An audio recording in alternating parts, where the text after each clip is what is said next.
प्यारे मित्रों, आज राकेश कुमार का प्रश्न है। बहुत अच्छा प्रश्न है। अक्सर ये प्रश्न आप लोग पूछते रहते हैं। इन्होंने लिखा है कि गुरुजी आपकी कृपा से सब अच्छा हो रहा है, चारों तरफ सुख का भाव है, भगवत चर्चा और भजन में मन लग रहा है। मेरे जीवन से बुराई चली गई, सिर्फ अच्छाई ही रह गई है। इतना सुंदर आत्मरस देने के लिए धन्यवाद। राकेश कुमार। राकेश, अभी थोड़ा सा दूर हो। अभी ये सब जो हो रहा है, जो कुछ भी आपको ये सब घट रहा है, ये सब अभी मन का मकड़ जाल है। आप पहचान नहीं पा रहे हो बेटा। ये सब मन का ही भाव है। ध्यान रखना, जब तक कुछ अच्छा लगे हमें, कुछ खराब लगे, कुछ सुंदर हो, कुछ असुंदर हो, तब तक समझ लो अभी हम कहीं ना कहीं मन के ही जाल में उलझे हैं। आपने पहली लाइन लिखी है, गुरुजी आपकी कृपा से सब अच्छा हो रहा है। अच्छे की खोज, अच्छे की तलाश क्यों है? हम क्यों चाहते हैं कि सब अच्छा हो? हम बुराई से बचना क्यों चाहते हैं? बुराई से हम घबरा क्यों जाते हैं? हम ये नहीं कह रहे हैं, हम यहाँ पे ये नहीं कह रहे हैं कि हम बुराई की तारीफ, बुराई को अच्छा कह रहे हैं या अच्छाई को अच्छा कह रहे हैं। ये सब बात नहीं कर रहे हैं। हम कह रहे हैं कि अच्छाई और बुराई को हम समझ लें। हम बुराई से बचते हैं, लेकिन अच्छाई का जो मजा है वो बुराई के कारण ही होता है। ये चीज़ आपकी समझ में नहीं आएगा। थोड़ा सा आप समझो। जैसे सिर्फ, हाँ, जैसे राम है। राम का कैरेक्टर इतना हाईलाइट हुआ, राम का कैरेक्टर हमें पता चलता है, तो रावण के कारण, रावण मौजूद है तब राम का कैरेक्टर हाईलाइट होता है। तो बुराई कहीं ना कहीं हमारी अच्छाई को हाईलाइट करती है। हम यहाँ ध्यान रखना, ये नहीं कह रहे हैं कि बुराई अच्छी है या खराब, हम इसकी बात नहीं कर रहे हैं। हम कह रहे हैं बुराई और अच्छाई को समझ लीजिए, दोनों एक सिक्के के दो पहलू हैं। और ऐसा कभी नहीं होगा कि बुराई खत्म हो जाएगी, अच्छाई रह जाएगी। सतयुग, द्वापर, द्वापर, त्रेता, कलयुग, किसी भी युग में बुराई खत्म नहीं हुई, हर युग में रही है। हम सब भागते रहते हैं, अपने आप का कन्वर्जन करते रहते हैं। आप यहाँ अपना कन्वर्जन करना चाहते हो। आप सोचते हो बुराई खत्म हो जाए, अच्छाई रह जाए, जो कि संभव नहीं है। राम भी रहेंगे, रावण भी रहेंगे। रावण ही राम को हाईलाइट करते हैं। जो आपके भीतर बुराई है या जो बुराइयां हैं, वही अच्छाई को हाईलाइट करती है। अगर बुराई ना हो तो अच्छाई का पता कैसे चलेगा? तो बुराई है तो अच्छाई भी है, और तभी दोनों का पता लगता है। फिर आपने नीचे लिखा है, चारों तरफ सुख का भाव है। सुख के भाव का मतलब क्या हुआ? कि हम दुख से भागना चाह रहे हैं। हम दुख से क्यों बचना चाहते हैं? दुख के कारण ही तो हमें सुख का पता चलता है। अच्छा, एक बात बताओ, एक ऐसा आदमी हो जो जन्म से ही सुख में रह रहा हो, मतलब उसके जीवन में कभी दुख आया ही नहीं, जन्म से ही वो सुखी है, तो उसे सुख का पता चलेगा? अगर आप गौर से देखोगे तो आप जानोगे कि उसको सुख का भी नहीं पता चलेगा। न उसे सुख का पता चलेगा, न उसे दुख का पता चलेगा। सुख का पता चलने के लिए भी दुख जरूरी है। तो जब दुख जरूरी है तो हम दुख से बचना क्यों चाहते हैं? और जो हमें सुख का मजा मिलता है वो दुख के कारण ही मिलता है। तो अब आप यहाँ ये ना सोचना कि मैं दुख की बड़ाई कर रहा हूँ या सुख को अच्छा कह रहा हूँ या सुख को खराब कह रहा हूँ, ये सब नहीं कह रहा हूँ। मैं कह रहा हूँ सिर्फ आप समझ लो। जब हम समझ लेंगे कि ये दोनों एक साथ रहते हैं, एक सिक्के के दो पहलू हैं, तो कन्वर्जन में हमारी जो एनर्जी लगी रहती है वो खत्म हो जाएगी। हम सुख की पराकाष्ठा, जो लोग सुखी होते हैं वो दुखी होना चाहते हैं, सुख की पराकाष्ठा में दुखी होना चाहते हैं, अच्छाई की पराकाष्ठा में हम बुरे होना चाहते हैं, बुराई की पराकाष्ठा जब हो जाएगी तो हम अच्छे होना चाहते हैं। आप देखते नहीं हो, लोग, आप सुने होंगे कहते हुए कि लोग कहते हैं कि यार बड़ी अच्छाई कर लिया, अब अच्छाई में कुछ नहीं रखना, बुराई करते हैं। या बहुत से बुरे लोग हैं, आप उनको सुने होंगे कहते हुए यार बुराई से हो गया, अब अच्छाई करना चाहता हूँ। तो एक दूसरे में ये चेंज होता रहता है। ऐसे ही सुख भी दुख और दुख सुख में बदलता रहता है। और जब हम ये जान लेते हैं कि सुख दुख में बदल जाता है, दुख सुख में बदल जाता है, मतलब सुख और दुख दोनों ही एक सिक्के के दो पहलू हैं, तो हम अपनी ऊर्जा वेस्ट नहीं करते हैं। फिर हम अपने को बदलने का प्रयास नहीं करते हैं। फिर हम समझ लेते हैं और समझते ही हम सजग हो जाते हैं, और जो हमारी ऊर्जा सुख और दुख में लगी होती है, अच्छाई और बुराई में लगी होती है, वो हमारे केंद्र पे वापस चली आती है। हमारे आत्म तत्व में वापस चली आती है, जो हम आनंदित होते हैं, आत्मरस में डूब जाते हैं। अब आत्मरस आनंद का रस है। ध्यान रखना, आनंद को हाईलाइट करने के लिए कुछ नहीं चाहिए। जैसे सुख को हाईलाइट करने के लिए दुख चाहिए, दुख को हाईलाइट करने के लिए सुख चाहिए, ऐसे आनंद को हाईलाइट करने के लिए कुछ नहीं चाहिए। आनंद स्वप्रकाशित होता है, आत्मरस स्वप्रकाशित होता है। और जब हमें आत्मा का भाव होता है, जब आत्मरस का भाव होता है, जब अपने रस में आते हैं तो हम आनंदित होते हैं। आनंद स्वप्रकाशित होता है। वहाँ न वो सुख से भी परे होता है, दुख से भी परे होता है। वो आनंद होता है, वो शांति होती है। तो हम अपना ज़्यादा से ज़्यादा जीवन सुख और दुख के कन्वर्जन, अच्छे और बुरे के कन्वर्जन में लगा देते हैं। जब कभी आपके मन में होगी कि अब हमें धार्मिक होना, तो आप क्या करोगे? आप कहोगे कि यार हम तो यार बड़े तमस गुणी वाले व्यक्ति हैं, अब चलो मैं अपना बदलता हूँ, रजस गुणी में आ जाऊँ या सतो गुणी बन जाता हूँ। तो पूरी जिंदगी हमें रजस से या तमस से सतो गुणी बनने में लग जाता है।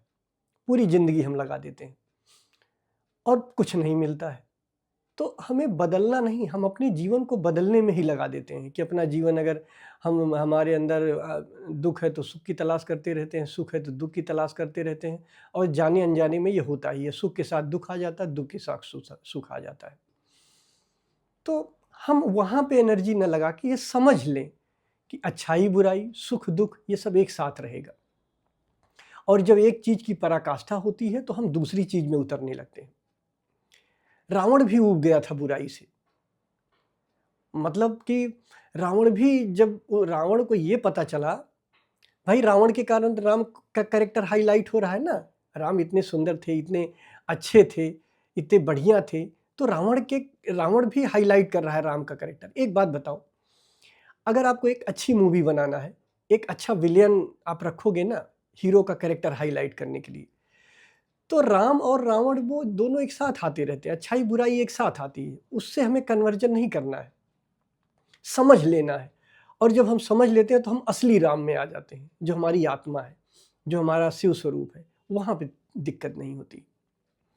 रावण के अंदर भी, रावण देखिए कितनी बुराई में गया, जब वो बुराई गया तो बुराई से भी ऊब गया उसने।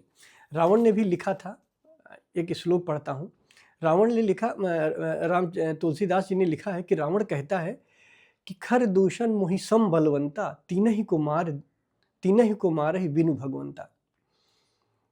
जब राम ने खरदूषण का वध किया तो रावण पहचान गया कि प्रभु का अवतार हो चुका है, भगवान ने जन्म ले लिया। रावण कहता है कि खरदूषण मेरे समान बलशाली थे, मेरे जैसे बलशाली थे, उन्हें परमात्मा के सिवाय कोई नहीं मार सकता। तीनहि को मारहि बिनु भगवंता, बिना भगवान के कौन उन्हें मार सकता है। फिर लिखा है, तो मैं जाई बैर हठ करहूँ, प्रभु सर प्राण तजे भव तरहूँ। फिर मैं जाऊं भगवान से बैर करूं, भगवान से दुश्मनी करूं, ताकि मैं भवसागर को पार कर जाऊं, अपने राक्षसी प्रवृत्ति को समाप्त कर पाऊं। आगे उसने लिखा था, हुई है भजन न तापस देहा। मतलब हमारी ये तमस की शरीर है, हम अभी तक जीवन भर इस शरीर से गलत ही काम किए हैं, तो इससे भजन तो नहीं हो सकता। लेकिन अगर राम करुणा अवतार, अगर वो हमारा वध करते हैं, वो हमको मारते हैं, तो उनकी कृपा से, उनकी करुणा से हमारा उद्धार हो जाएगा। रावण ये कहता है। तो ये रावण यहाँ क्यों कह रहा है? रावण अब समझ गया, अपनी बुराई की पराकाष्ठा पे गया, तो अब रावण बुराई की पराकाष्ठा पे जाकर अच्छा बनना चाह रहा है। वो सोच रहा है अब अच्छा ही आ जाए। तो देखो ना, मैं वही बता रहा हूँ कि जब बुराई की पराकाष्ठा होती तब आप अच्छे बनने लग जाते हो, जब अच्छाई की पराकाष्ठा होती तो आप बुरे बनने लग जाते हो। ऐसे ही जब आप सुखी होते हो, तो जब सुख की पराकाष्ठा होती है तो धीरे धीरे अपने आप दुख आ जाता है, और जब दुख की पराकाष्ठा होती है तो सुख आ जाता है। तो ये समझ लो, मैं यहाँ किसी की वकालत नहीं कर रहा हूँ कि दुख बुरा है या बुराई खराब है, ये सब नहीं कर रहा हूँ। मैं कह रहा हूँ आप सिर्फ समझ लो, सुख और दुख, अच्छाई और बुराई, ये आपका साथ नहीं छोड़ेंगे, ये आपके साथ रहेंगे। जिस दिन आप इनको समझ लोगे और सजग हो जाओगे, उस दिन जो ऊर्जा अच्छाई और बुराई में लगी हुई है वो वापस चेतना पे लौट आएगी। फिर जो आनंद प्रकट होगा वो आत्मरस होगा। आत्मरस एक रस होता है, लेकिन इतना बड़ा चमत्कार होता है, उस आत्मरस में ऊब नहीं होती है, वहां आनंद होता है। फिर आपने लिखा है, भगवत चर्चा और भजन में मन लगा रहता है। ये सब भाव की बात है, आज लगा है कुछ दिन बाद नहीं लगा रहेगा। जब ये सब राकेश जी ने पूछा है, बड़ा अच्छा सवाल है, क्योंकि सभी के मन में होता है जब भगवत चर्चा, भाव, ये सब मन, ये सब भाव हैं, ये सब चले जाएंगे। जब ये सब आए तो आप सजग होकर देखो, भगवत भाव भी भाव है, जो आए और जाए समझ लो वो सत्य नहीं है, वो आप नहीं हो, आप आते जाते नहीं हो। जब आपका स्वभाव, जब आपका स्वरूप सच में मिल जाएगा तो वहाँ कोई आना जाना नहीं होगा। वो एक रस आत्मरस होता है और गजब का आनंद होता है। मैं उसी आनंद की बात कर रहा हूँ। भगवत चर्चा और भजन में मन लगा रहता है। एक बात बताओ राकेश जी, अगर मैं वहीं बैठाए रहूँगा, आपको भगवत चर्चा में मन लग रहा है, अब मैं रात दिन आपको भगवत चर्चा में ही बैठाए रहूँ, सोने भी ना दूँ, कह दूँ बस भगवत चर्चा ही करते रहो, ठीक? अब मैं इसका पराकाष्ठा करवा रहा हूँ, बौद्धिक रूप से आपको समझा रहा हूँ, करके देखना। कितना भी भगवत भाव हो, भगवत भजन हो, आप वो रात दिन वहाँ बैठे रहो, सो भी ना, आप ऊब जाओगे और भागोगे, कहोगे बस अब मुझे छुड़ाइए यहाँ से किसी तरीके से, नहीं तो मैं पागल हो जाऊँगा।